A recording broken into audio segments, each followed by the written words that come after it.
वागवतो त्याचं नाव येसाजी. 2000 शत्रूंशी एकटा झुंजतो त्याचं नाव बाजी. हात तुटला तरी शत्रूशी झुंजतो त्याचं नाव तानाजी. तो 8 तासात घोडा दिल्लीवरून ते पुण्याला घेऊन येतो त्याचं नाव संताजी. शत्रूच्या छावणीत घुसतो आणि छावणीचा मुकुट तोडून आणतो त्याचं नाव धनाजी. धान्य वाघाला सामोरं जातो आणि त्याला उभा फाडतो त्याचं नाव संभाजी. आणि या सगळ्यांना एकत्र घेतो आणि स्वराज्याचं तोरण बांधतो त्याचं नाव शिवाजी. मी संकेत मुटकुळे सर्वप्रथम सर्वांना शिवजयंतीच्या हार्दिक हार्दिक शुभेच्छा. प्रतीप चंद्रलेखी वर्जो विष्णु वंदिता शाहो सुनव शिवशर्षहा मुद्राय भद्राय राजते मुद्राय भद्राय राजते. सह्याद्रीच्या कुशीतून एक हिरा चमकला. भगवान चंद्राचा शिवनेरीवर प्रगटला.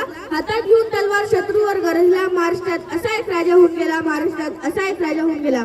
19 फेब्रुवारी 1630 रोजी एक तेजस्वी सूर्य जन्माला आला आणि सुमारे 3.5 वर्ष अंधारात साच पडणाऱ्या महाराष्ट्राच्या माथ्यावर प्रकाशाचे टिळक गरजू लागले. शिवबांचा जन्म झाला. सबंध शिवनेरी किल्ला सडे चौघड्या नगाड्यांच्या आवाजात बहरून गेला. शिवनेरीचा आनंद गगनात मावेनासा झाला. परंतु नियतीची इच्छा राजे जन्माला आले ते लढाईच्या कर्दुळातच. त्यावेळी मावळ्यांची गरीब कष्टाळू माणसं विनाकारण भाजून भरडम निघत होती. 32 जाताच्या सासूरवासामध्ये जन्मभर अंगण बिळत निर्घुसलेल्या जीवसारखी जगत होती. सुलतानशाहीचा निर्दिर्घुस आपल्या डोळ्याने पाहत होता. रयतेचे हाल बालवयातच समजू लागले होते. अरे मी राजा होणार आणि हिंदुस्थानाची मुळावर बसलेल्या शत्रूचा खात्मा करणार अशी शिवबांची जिद्द होती. हे हिंदवी स्वराज्य वाहून श्रींची इच्छा आहे. आपण फक्त मात्र एक निमित्त आहो याचा पुनर्भाव त्यांच्या मनी लहानपणी सुरू झालेला होता. अन्यायाविरुद्ध पेटून उठल्यावर मावळ सेनेने रायरेश्वराच्या मंदिरामध्ये रक्ताचा अभिषेक केला. स्वराज्य स्थापनेची प्रतिज्ञा घेतली. ही मंडळी आपले स्वराज्य कसे वाढवावे, रयतेला सुखी कसे करावे, दुर्जनांचा निकांत कसा करावा आणि आपल्या राष्ट्राची उन्नती कशी करावी याचे सदैव चिंतन करत होते.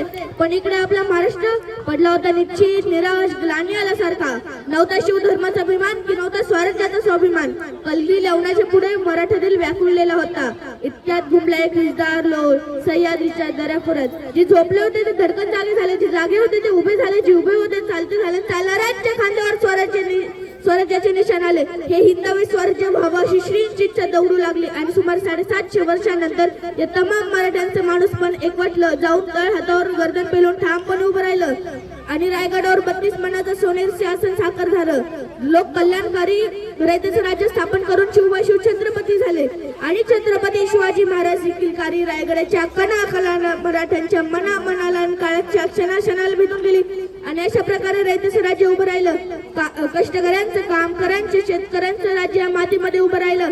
जगणारे ते मावळे होते, जगवणारा तो महाराष्ट्र होता.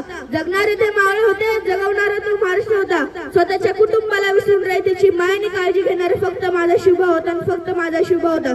पण खरंच आहे का ती माणुसकी? आहे का तो जिव्हाळा?